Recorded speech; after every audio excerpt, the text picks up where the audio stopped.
let's talk a little bit about sort of Acxiom's brand challenge as a start. I mean, you're operating in such a competitive space right now. You know, it's a seminal time for marketing and advertising. There are more types of innovation in play today than I think at any point in history. New forms of media, new forms of data, and perhaps most important of all, a really empowered customer.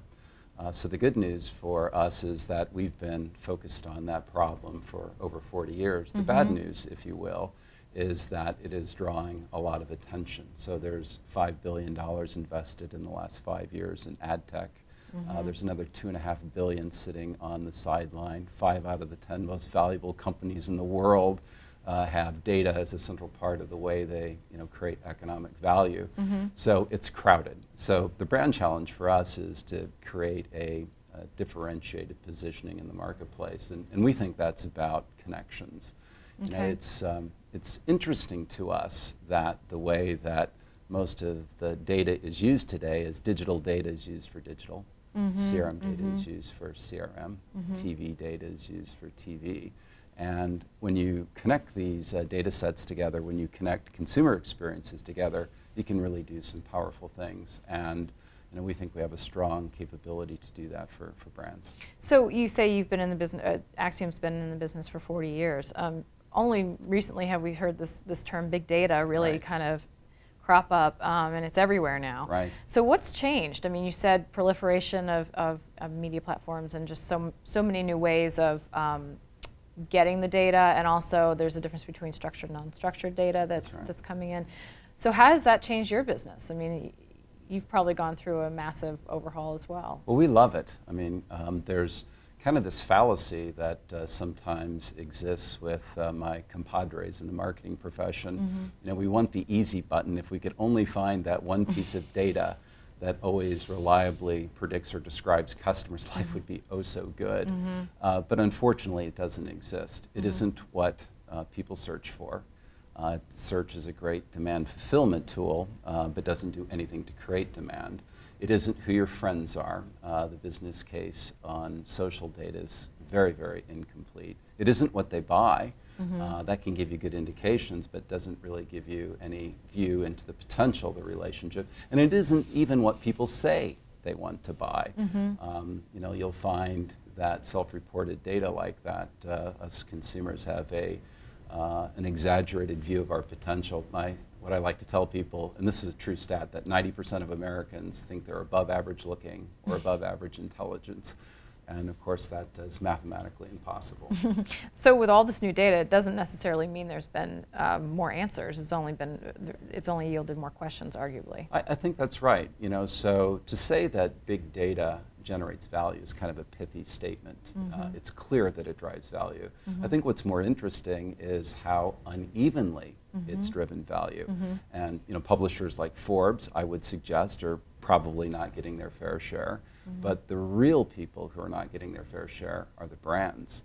So you have all these wonderful new ways to engage customers, to engage consumers. They can like you, they can follow you, they can pin you, they can plus you, they can do lots of interesting things. So why is it then that every major brand metric is down? Why is it that every major measure of loyalty is down?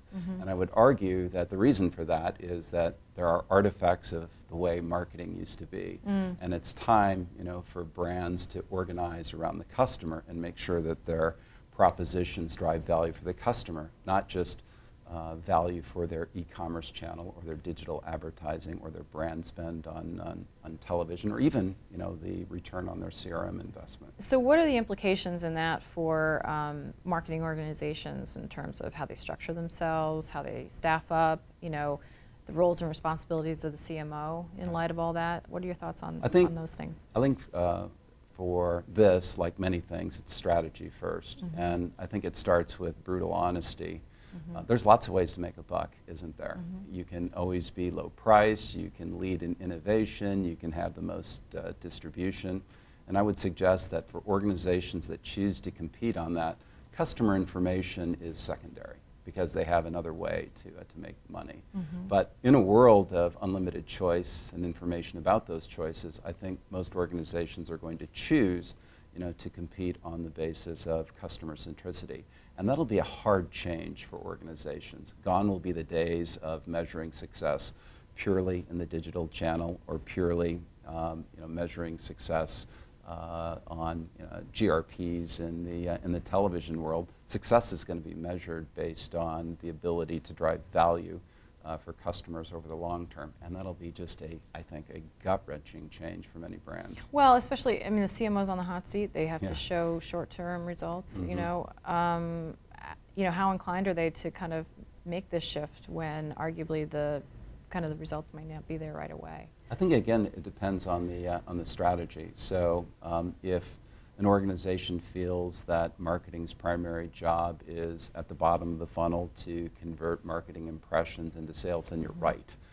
That's what's going to drive marketing behavior. But on the other hand, you can see that some organizations are beginning to think differently about it. And this is from top down. I mean, this is buy-in from the whole C-suite, obviously. Strategy first. Right. Strategy first. Right.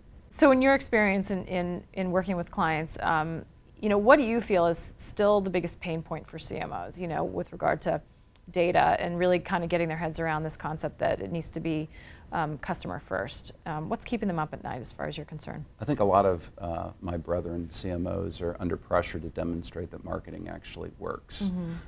So the ability to understand the relative contribution of a marketing event or a marketing impression to whether or not the cash registers ring, I can assure you that CMOs are deeply, deeply concerned about that. And I think the second thing that's a little subtle is in this world of unlimited choice and information, consumers really are empowered. They can check price, they can check availability, they can check satisfaction, often while they're in your place of business.